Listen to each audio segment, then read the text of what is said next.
भारत में corona virus के बढ़ते खतरे को देखकर चौथे लॉकडाउन को 31 मई तक के लिए बढ़ा दिया गया है। वहीं गृह मंत्रालय की तरफ से खतरे को देखते हुए बढ़ाने का निर्देश दिया गया। लेकिन नजर डालते हैं खास खबर पर। दुनिया भर में कोरोना संक्रमित लोगों की संख्या 47 लाख के पार पहुंच गई है, जबकि मरने वालों की संख्या 3.25 लाख के करीब। अमेरिका में एक संक्रमित मरीजों की संख्या 14 लाख के पार पहुंची, जबकि मरने वालों की संख्या करीब 89,000 से अधिक है। रूस में 2,81,000 से ज़्यादा लोग संक्रमित, ब्रिटेन में 2,44,000 से ज़्यादा संक्रमित हैं। भारत में संक्रमण के कुल मामले 91,000 के करीब, जबकि मरने वालों की संख्या 2,872 है। भारत में 31 मई तक के लिए बढ़ाया गया लॉकडाउन। यह लॉकडाउन का चौथा चरण होगा।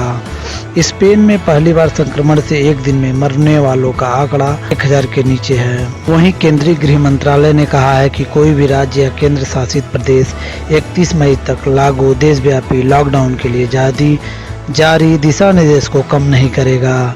राज्यों और केंद्र शासित प्रदेशों के मुख्य सचिवों को दिए गए संदेश में केंद्रीय गृह सचिव अजय भल्ला ने कहा कि 11 मई को मुख्यमंत्रियों के साथ प्रधानमंत्री नरेंद्र मोदी द्वारा आयोजित एक वीडियो कॉन्फ्रेंस के बाद राज्यों के विचार और सहमति लेने के बाद लॉकडाउन को चौथे चरण के लिए दिशा निर्देश जारी किए गए थे। उन्होंने लिखा कि जैसा कि मेरे पहले के पत्रों में स्पष्ट किया गया, मैंने फिर से दोहराना चाहूँगा कि राज्य और केंद्र शासित प्रदेश गृह मंत्रालय द्वारा जारी किए गए दिशा निर्देशों को कम या उनमें बदलाव नहीं कर सकते हैं। स्थिति के आकलन के आधार पर राज्य और केंद्र शासित प्रदेश विभिन्न क्षेत्रों में कुछ अन्य गतिविधियों को प्रतिबंधित कर सकते हैं। भल्ला ने रविवार रात मुख्य सचिवों को लिखे अपने पत्र में कहा, मैं आपसे आग्रह करूंगा कि नए दिशा निर्देशों का अनुपालन सुनिश्चित करें और सभी संबंधित अधिकारियों को उनके सख्त कार्यान्वयन के लिए निर्देशित करें। उन्होंने कहा कि राज्यों और केंद्र शासित प्रदेशों को अपने यहाँ कोरोना वायरस संक्रमण के हालात को देखते हुए रेड, ऑरेंज और ग्रीन जोन तय करने का अधिकार दिया गया है। रविवार को जारी दिशा निर्देश के आधार पर जिला प्रशासन अपने यहाँ के रेड और ऑरेंज जोन में निषिद्ध और बफर जोन चिन्हित करेगा। पत्र में कहा गया है कि निषिद्ध क्षेत्र के भीतर लोगों की आवाजाही पूर्ण रूप से प्रतिबंधित रहेगी।